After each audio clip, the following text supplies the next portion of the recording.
The first guy that we have for you this week is Phil fucking Robertson from Duck Dynasty, unfortunately. Sorry, guys. I know you'd rather not hear this guy, but I'm going to bring up the clip here, and here we go. Oh, let me help.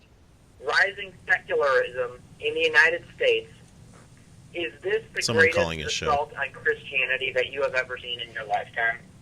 Yes, it is. No doubt about it. You have to remember something. I deal completely in the spiritual realm. Spiritual warfare is what I do. I'm not looking at the planet Earth, America, in a political sense at all. Look, the people that get elected and are sent to Washington, D.C., that represent us, the United States citizens, we're the ones that put them in there. The problem is not so much the ones that end up in there, the politicians, it's the people who put them in there. We elect people. Well, if you elect depraved souls, you're going to get depravity. That's just the way it works. Therefore, if the one you're going to elect is going to attack religious liberty, free speech, religious liberty, not allow you to defend yourself, free speech. I love how free speech is part of it. What in the world? And if they put Supreme Court judges on the bench, that you know, I think he meant to say bench, is going to violate your I think he keeps falling asleep between the words. Rights. Remember, everything I do is vetted through the Bible. God says don't murder. By who? I'm taking it for what he said.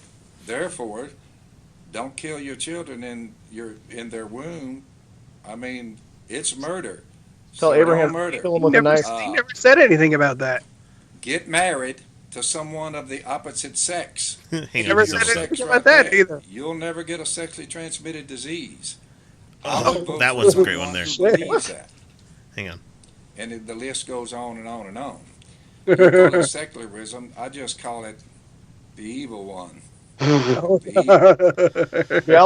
it secularism. I call it the evil one. And I love that. It's like, if you're not in a same-sex relationship, you're not going to get a sexually transmitted disease. Right. Wow. Did someone not live through the VD scare of the fucking, of Vietnam and World War II and all these other fucking wars? Okay, hang on. Who is he supporting for president?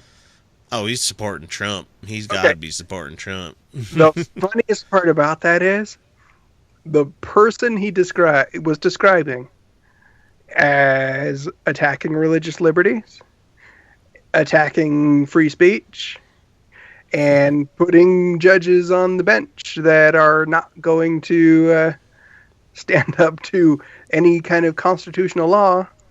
He's describing Trump to a T. Well, yeah, but he doesn't have to answer to you because he just vets everything through the Bible, man. Through the Bible. He vets it through the Bible. Vets it through the Bible. Which I'm sure he can read. I'm really man. And everything that he does is in the spiritual warfare realm. What the fuck does that even mean, dude? You know what? I get like flashbacks of the South Park episode where the psychics are having a mind fight with each other, and everybody's just like, or one person has a cloak pulled over their face. Dude, as a guy who was in a Pentecostal Assembly of God church for a while when I was younger, they believe in that shit, man. Like holy armor, swords of God, their Bible's your shield. I'm telling you, man, they think they're having a straight out Lord of the Rings LARPing episode every Sunday. Fireball! I'd even die, Thunderbolt. Oh my God! How do I have to go to work every Monday and he gets to sit and take calls and get paid for it? Well, and you can't see the set. You can't see the set that he's doing this on, but he's sitting in a Duck Commander camo fucking recliner. When he's wearing camo, so he's almost disappearing into the fucking couch. This makes me think of that South Park episode when Cartman becomes a religious singer because he, quote unquote, Christians will fucking buy anything. No, you gotta have one. everybody's got to be looking in different directions for the album cover. guys, we're gonna tell this next week. We're just gonna get on. We're gonna change the show to just a crazy Christian. We're gonna talk about like we've been empowered by Michael the Archangels and we have killed demons this weekend. I could make so much money with that, but I just can't do it. I can't bring myself to do that. Ethics. Listen, you got to do the long con. 5 years. 40 billion followers, and then we get up there and be like, it's all bullshit. We made everything up. You're all stupid. This whole this time. Guy had an atheist show for like 3 years. Now all you have to do is sell the conversion. I had my road to Damascus moment. You know what? Even they probably wouldn't believe it. They'd be like, he was just possessed by the devil. Finally, all his battles against Satan, he lost one.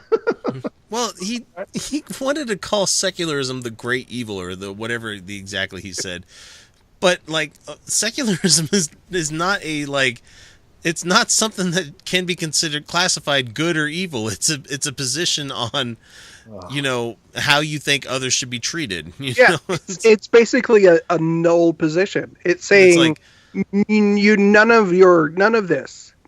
No. And he's trying to say they're trying to limit free speech. Just because we don't want to say the N-word, we don't want to. We don't want to call equal rights. It's just like okay, there's certain speech you should say and should not say, and we're not saying that you can't say it. We're just saying that you're going to catch holy hell for it. And that's the thing is they want to say this hate speech kind of stuff and not be called out for it. They don't want to lose sponsorships. They don't want to lose their show. You know. And they don't want people saying that police cars shouldn't have Bible verses printed on them. They don't want to say you shouldn't have 10 Commandment monuments on public grounds. I just think it's funny they always go after gay marriage, but the sanctity of marriage, but they don't ever actually go after like divorce lawyers or divorce law. You can get divorced. It's easy to get divorced. You just get a lawyer and get divorced. They don't care about that. Sanctity of marriage, though. Yeah. You goddamn right. I think they'd probably be more okay with you marrying your horse than, two gay people getting married. Like, that horse been with you a long time. It's my God-given right. That I think that might be in the Bible, though. Yeah, so probably is. Okay with it.